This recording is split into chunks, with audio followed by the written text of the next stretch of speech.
Fala galera, beleza? Mais um vídeo aqui na Hanscar com o canal da peça. Hoje a gente vai falar de um tema um pouquinho diferente e uma coisa que muita gente acaba perguntando para mim: injeção programável ou injeção original? Então vamos mostrar para vocês a deficiência da injeção programável e a deficiência da injeção original. E aí vocês nos comentários coloquem embaixo o que vocês acham, qual que é o melhor ou qual que é o pior. Então vamos explicar qual é a diferença de uma e de outra. Vamos lá galera, então hoje a gente tem para mostrar uma injeção original aqui, tá? Que é uma Alfa Romeo 156 do nosso cliente Fabrício. Essa injeção é uma injeção sequencial de combustível. O que isso significa? A gente tem 4 pistões aqui e cada pistão vai estar executando uma parte da sua função. Um vai estar explodindo, o outro vai estar escapando, um vai ter acabado de admitir. Enfim, então o que isso significa? Antigamente a gente tinha uma injeção que era semi-sequencial ou as monoponto. Um bico injetava para os 4 cilindros. Depois começou a semi-sequencial, que injetava 1 e 4 e 2 e 3, e as sequenciais que injeta exatamente o combustível na hora exata que o pistão está descendo e ele tem que admitir a mistura ar e combustível. Esse carro também tem um sistema chamado Twin Spark. O que isso significa? A vela do primeiro cilindro, que está na hora da explosão do primeiro cilindro, também vai mandar a mesma centelha para o 4º cilindro. A engenharia decidiu fazer isso por quê? Primeiro, emissões de poluentes, tá? Como a taxa de compressão era um pouco baixa nessa época, digamos que o cilindro explodia do primeiro cilindro. O primeiro cilindro desce, admitindo ar e combustível novamente no 4º cilindro. Quando ele está subindo, que ele está tirando esse ar e combustível queimado, tá? Os gases queimados do motor para o escapamento, ainda fica um resto de combustível não queimado, que isso é o HCC, que é o próprio hidrocarboneto. Esse sistema de Twin Spark, ou que a gente chama de sistema de centelha perdida, na hora que o 4º cilindro vai explodir, ele manda uma centelha no primeiro cilindro. Para fazer o quê? Queimar o resto de combustível que não queimou na hora da explosão. Isso mesmo, queima de novo o cilindro que não estava na hora de queimar para expulsar o restante dos gases. Só que isso faz uma força contrária no pistão. Então vocês imaginam o pistão subindo para expelir os gases de dentro do motor para o escapamento, ocorre uma nova centelha ali e ele explode de novo. Isso vai fazer uma força contrária. Porém, tem um momento do motor que a válvula de admissão e a válvula de escape fica aberta ao mesmo tempo, quando ele termina de escapar os gases e vai começar a admitir. Segundo a engenharia, essa explosão ajudava a aumentar o fluxo dos gases, limpando melhor a câmara de combustão e fazendo esse fluxo admitir mais ar, para ter uma mistura mais homogênea, para poder ter uma queima novamente. A decorrer do passado dos anos, os motores 4 cilindros excluíram isso. Hoje em dia é sistema de ignição sequencial, uma bobina por cilindro. Muito comum nos Fiat Marea. Então o que acontece? A gente tem 1, 2, 3, 4, 5 bobinas. Por que isso? O motor do Fiat Marea, como ele é 5 cilindros, ele não tem cilindros gêmeos, igual um 4 cilindros, ou um 6 cilindros, ou um 8 cilindros. Então ela tem um sistema de ignição sequencial. Então na hora que a bobina 1 estiver mandando centelha, só ela está mandando centelha. Na hora que a 2 estiver mandando centelha, só ela está mandando centelha. E o que acontece? Os motores mais novos, eles aboliram essa parte do sistema de Twin Spark ou sistema de centelha perdida e aderiram isso aqui. Tanto é que os motores 3 cilindros novos, que todo mundo, o próprio Up, que todo mundo adora, que anda muito, ele usa o sistema de centelha sequencial. Não é sistema de centelha perdida. Então a engenharia viu que isso aqui dá um melhor resultado do que o outro. Por quê? Mexeu em taxa de compressão, mexeu em injeção de combustível. Conforme foi evoluindo a parte da injeção, entre aspas, voltou no passado. Por que voltou no passado? Quem lembra do Gol, quem lembra do próprio Fusca, que tinha um rotor do distribuidor que ia girando, ia mandando centelha de vela por vela. É basicamente isso aqui. Então, em meados de 1989, a Fiat com um motor Fiasa, aquele carburadorzinho chato EcoBox, para quem é um mecânico das antigas vai saber o que eu estou falando, já tinha sistema de centelha perdida.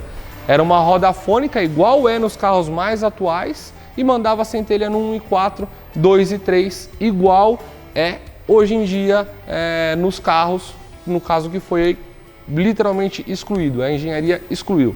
Então, acredito que é um tema um pouco diferente, né? A própria evolução das coisas acabou voltando no passado e viu que realmente é melhor um sistema desse, ao invés de ficar mandando centelha na hora que não tem que mandar, no pistão que não precisa de queimar, e os motores, tanto é que os motores são mais fortes hoje em dia, como já foi no passado. Então vamos lá, digamos que isso aqui finge, tá? Que isso aqui é um motor 4 cilindros. Tá? Então a gente tem 4 pistões. Os motores 4 cilindros, eles são cilindros gêmeos. O que é cilindro gêmeo? Sempre sobe 2, desce 2. Os mesmos 2 que desceu, vai subir e os outros vão descer. Bem simples, tá? Então o que acontece? Digamos que o primeiro cilindro aqui, tá? Ele tá na hora de explodir. Então o que vai acontecer no primeiro cilindro? Ele vai fingir que isso aqui é uma centelha, tá? Para fazer ele descer, correto? Só que é o seguinte, tem uma coisa chamada ponto de ignição. O que é o ponto de ignição? Quando o pistão estiver subindo, ele já ocorre a centelha, tá? Então, geralmente, pé no fundo, 2.000, 3.000 RPM, ele vai 30 graus antes do volante do motor girar aos 360 graus, que é o topo, a gente chama de PMS, a 30 graus antes do ponto morto superior, ele vai ocorrer a centelha. Ele vai comprimir essa explosão para ter uma explosão, um poder de fogo maior para fazer o pistão descer e o carro andar para frente, tá? Então o que acontece? Na hora que tem 30 graus, antes de chegar no ponto morto superior, ocorre a centelha. E o sistema Twin Spark, ou sistema de centelha perdida, faz o quê? Manda aqui. Só que esse pistão ele está subindo para expelir os gases para o escapamento. Então o que está acontecendo aqui na hora que você tem uma centelha, mesmo com a válvula de escape aberta? Ele tem uma força contrária no pistão. Então o que acontece? Tudo que o motor fez para ele conseguir girar e subir o pistão e ter uma explosão melhor aqui, ele vai ter uma força contrária. Então o que acontece com isso? Você perde um pouquinho. E ao mesmo tempo, quando ele chega aqui no topo, a válvula de escape e a válvula de admissão ela vai estar aberta. Para quê? Para limpar os gases que estão aqui dentro.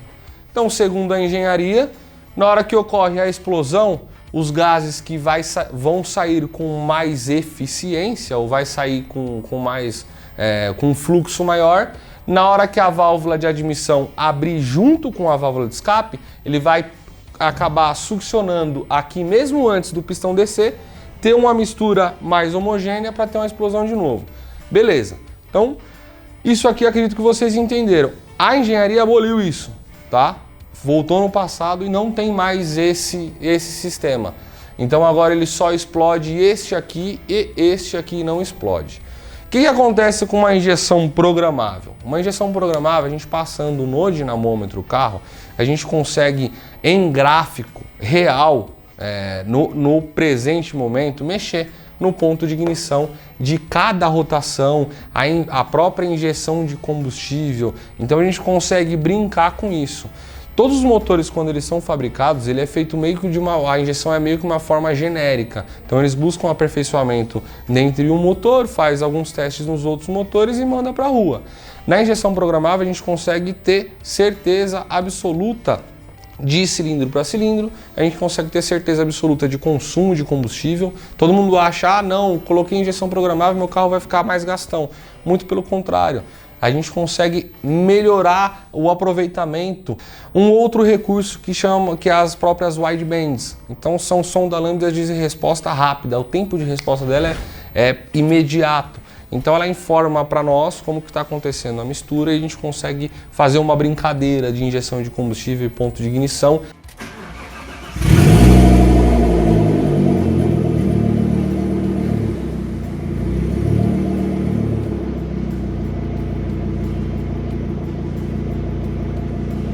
aproveitando melhor o consumo de combustível e potência, mesmo nas injeções semi-sequenciais, que seria o quê?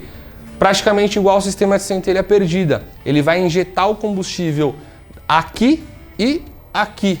Mesmo na hora que esse aqui só está explodindo, a injeção semi-sequencial, ela injeta o combustível aqui. O combustível ele vai se tornar líquido ali, vai ter uma perda, obviamente. Quando ele pega no pé da válvula, ele se transforma em gasoso novamente e derruba a temperatura na válvula de admissão. Tá? Então ele dá uma refrigerada no motor. Significa que é melhor que o sistema de sequencial? Não. Significa que você, mesmo com uma injeção programável, num sistema semi-sequencial, se a pessoa que estiver fazendo o acerto consegue ter um aproveitamento melhor até mesmo que as injeções originais. Um outro ponto das injeções originais, até que todo mundo condena muitas coisas e reclama muitas coisas, é o fato do seguinte: tem uma peça chamada MAF. Ela vai medir quantos quilos de ar hora entra dentro do motor. Só que todo mundo sabe que a gente está no Brasil, a gente está em São Paulo e tem muita vibração, tem muito buraco. Então o que acontece? Uma peça que é um sensorzinho muito frágil, que ele funciona como se fosse um sistema de resistência de chuveiro. Ele aquece, mede a temperatura, conforme você acelera o carro, entra o ar, ele derruba a temperatura e informa para o módulo quanto que está entrando de ar para poder fazer o ajuste da mistura.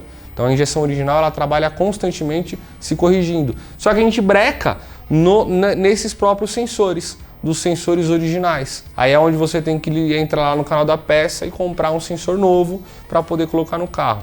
As injeções eletrônicas programáveis, elas conseguem trabalhar com esses sensores ou sem esses sensores, tá? Sem o sensor MAF, porque ele tem um sensor MAP integrado. Ele tem uma forma um pouco diferente de fazer uma análise de ar que está entrando. E o que acontece, galera? As injeções programáveis, elas conseguem ter um ajuste um pouco diferente das injeções originais. Então a gente consegue literalmente ajustar com o combustível que você coloca no seu carro, no posto de gasolina, tá? Então, e não depende de tantos sensores sensíveis a ter falhas. O próprio MAF, sensor de detonação. Toda injeção original tem um sensor de detonação, mostra uma pré-ignição na hora da explosão, tá? Aí ela vai informar para o módulo que tem uma pré-ignição, e aí o módulo vai atrasar o ponto, ou vai adiantar o ponto de ignição, enfim, a gente acaba bloqueando essas coisas e trabalhando com o que realmente interessa, que é a injeção de combustível e o ponto de ignição, e a gente consegue usar ignição sequencial também. Tá? Na verdade, acaba atualizando o seu carro, o seu motor, para os dias de hoje, até mesmo equivalente às injeções eletrônicas originais mais atualizadas, digamos assim. Então, o que acontece? Injeção eletrônica programável, você não fica fora de ter que comprar um sensor novo, até porque usa sensor temperatura do ar, usa sensor temperatura da água e alguns outros, sensor de TPS, que é a posição de borboleta, que é igual os originais. Então você ainda assim tem que comprar. O correto quando vai instalar uma injeção programável é trazer um jogo de sensores novos, tá? Para não ter problema, porém você elimina alguns outros, principalmente o sensor da MAF, que dá muito problema em Audi, dá muito problema em maré, dá problema em vários carros aí que a gente tem uma dor de cabeça. Então esse é o ponto da injeção eletrônica programável. A gente consegue ter um ajuste muito mais fino, tá? A gente consegue fazer um ajuste de carro para carro. Injeção eletrônica original não. Porém, a galera que quer turbinar o carro, tem muitas pessoas que fazem o remap, a reprogramação ou o chip na injeção eletrônica original. Eu não gosto porque o chicote está lá no carro desde quando foi fabricado. Então o chicote ele é a base de borracha e plástico. Então esquenta, esfria, começa a trincar o chicote. Aí acha que é o sensor, não é o sensor, quando vai ver o chicote queimou o sensor.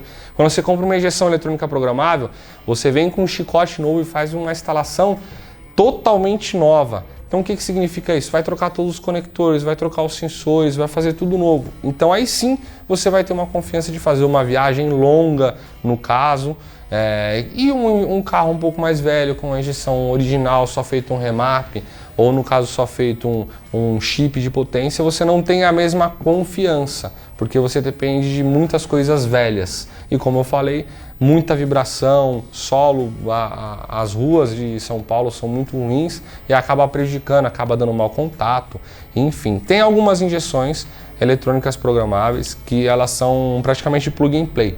Você tira o modo de injeção original do carro e coloca ela e faz só o ajuste. E ela aproveita muitas coisas, inclusive o chicote da injeção original. Não é que não aconselho, eu não gosto justamente por ter chicote interrompido, usa relé velho, usa chicote velho e, cara, já tá investindo, vamos investir numa coisa nova. Hoje a gente trabalha com a Ingepro, a gente tem uma parceria na oficina com a própria Ingepro e não tem nem o que falar da injeção, tem outras injeções boas também, não é só a Ingepro que é boa, mas eu prefiro a Ingepro porque tem alguns recursos. Quem quiser saber mais sobre os recursos da Ingepro, deixa nos comentários do vídeo, a gente aborda o que vocês quiserem, se vocês acharem que deve falar sobre a Ingepro, a gente pode fazer um outro vídeo explicando apenas sobre ela. Então é basicamente isso, falamos do sistema de centelha perdida ou Twin Spark, que seja, sistema de injeção sequencial ou semi-sequencial. A Ingepro tem sistema de injeção sequencial que funciona até carro V12, tá?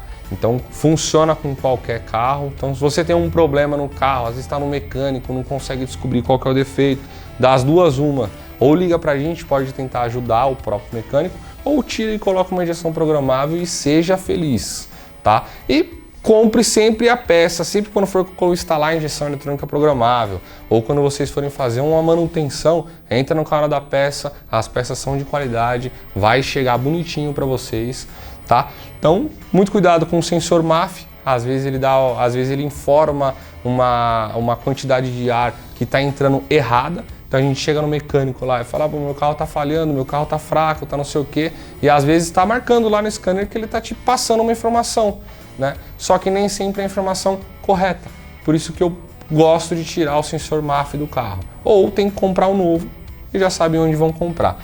E é isso aí, deixa os comentários aí, se quiser uma dúvida, outro vídeo, falar da Ingepro, falar mais sobre a injeção eletrônica original, qual é a dúvida de vocês, a gente está aqui para isso, para poder ajudar vocês. Mecânicos, deixem dúvidas aí. Se no que eu puder ajudar todo mundo, eu vou estar sempre aqui para ajudar. O canal da peça também está aqui hoje para ajudar todo mundo. E é isso aí. Obrigado, espero que tenham gostado do vídeo. Até a próxima.